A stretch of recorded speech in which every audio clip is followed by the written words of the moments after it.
السلام علیکم ورحمۃ اللہ وبرکاتہ۔ میرا نام احمد یسا، میں آپ کے سامنے والدہ کی اہمیت کے بارے میں کچھ عرض کرنا چاہتا ہوں۔ میرا نام قتادہ ہے اور میں والد کے متعلق کچھ باتیں عرض کرنا چاہتا ہوں۔ والدین انسان کے لیے ایک بہت بڑی نعمت ہے۔ اللہ تعالیٰ نے اپنی عبادت کے بعد سب سے بڑا جو حق مقرر کیا ہے والدین کا حق ہے۔ اللہ تعالیٰ قرآن مجید میں ارشاد فرماتا ہے وَبِالْوَالِدَيْنِ إِحْسَانًا، یعنی تم اپنی والدین کے ساتھ حسن سلوک کرو۔ والدین کی خدمت کر کے اور ان کو راضی کر کے انسان اللہ کی رضا تک پہنچ سکتا ہے۔ خصوصاً ماں کی خدمت کے تعلق سے آپ صلی اللہ علیہ وسلم نے ایک حدیث میں ارشاد فرمایا الجنت تحت اقدام الامہات، یعنی تم اپنی ماؤں کی خدمت کر کے جنت حاصل کر سکتے ہو۔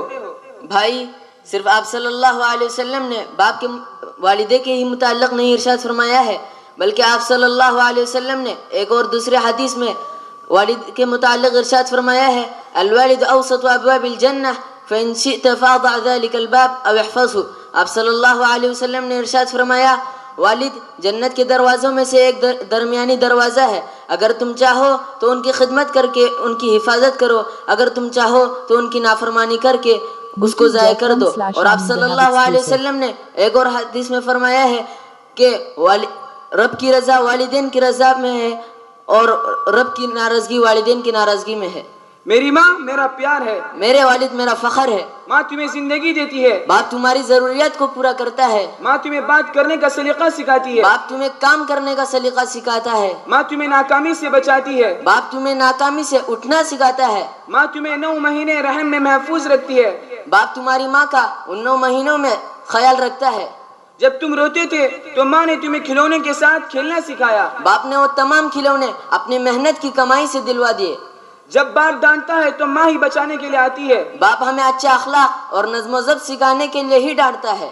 ماں اپنا آدھے سے زیادہ دن تمہارے لیے کھانا پکانے میں صرف کرتی ہے، باپ ہماری خوشیوں کے لیے دن بھر تپتی دھوپ میں خون پسینہ کرتا ہے۔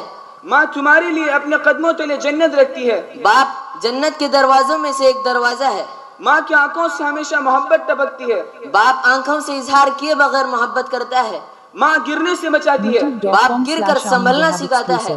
ماں محبت کا سرچشمہ ہے، باپ حکمت کا سمندر ہے۔ جب تم بیمار پڑتے ہو تو ماں روتی ہے، باپ اس وقت بیمار پڑتا ہے جب تم روتے ہو۔ جب بچہ رات میں روتا ہے تو ماں ہی پہلے جگتی ہے۔ ماں خود کے ماں باپ سے دور رہ سکتی ہے لیکن اپنے بچے سے دور رہنا نہیں چاہتی۔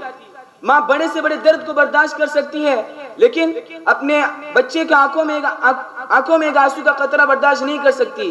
باپ جو بھی کرتا ہے وہ ہماری بھلائی ہی کے لیے کرتا ہے۔ ماں کی تم کوئی قیمت ہی نہیں لگا سکتے، باپ جیسی قیمت دوبارہ نہیں ملتی۔ بھائی جو کچھ آپ نے باپ کے متعلق کہے وہ سب سچ ہے، میں آپ کا کوئی بیان انکار نہیں کرتا، میں بھی اپنے والد سے محبت کرتا ہوں اور ان کی عزت کرتا ہوں، لیکن میں تمہیں احساس دلانا چاہتا ہوں کہ ماں کی عظمت باپ کی عظمت سے بلندتر ہے۔ ایک مرتبہ آپ صلی اللہ علیہ وسلم کے پاس ایک آدمی آیا اور پوچھنے لگا اے اللہ کے رسول، سب سے زیادہ میرے عظمت اور اکرام کا مستحق کون ہے؟ آپ صلی اللہ علیہ وسلم نے فرمایا تمہاری ماں۔ اس شخص نے پھر پوچھا اس کے بعد کون؟ آپ صلی اللہ علیہ وسلم نے فرمایا تمہاری ماں۔ اس شخص نے پھر پوچھا اس کے بعد کون؟ تو آپ صلی اللہ علیہ وسلم نے فرمایا تمہاری ماں۔ جب اس شخص نے چوتھی مرتبہ پوچھا تو آپ صلی اللہ علیہ وسلم نے فرمایا تمہارے باپ۔ خدا کے لیے اپنے والدین سے محبت کرے اور ان کی خدمت کرے اور ان سے دعائیں لے تو آپ دنیا و آخرت میں کامیاب ہو جائیں گے۔ اللہ تعالیٰ سے دعا ہے کہ اللہ تعالیٰ ہم کو والدین کی صحیح قدر جاننے اور اس پر عمل کرنے کی توفیق نصیب فرمائے، آمین۔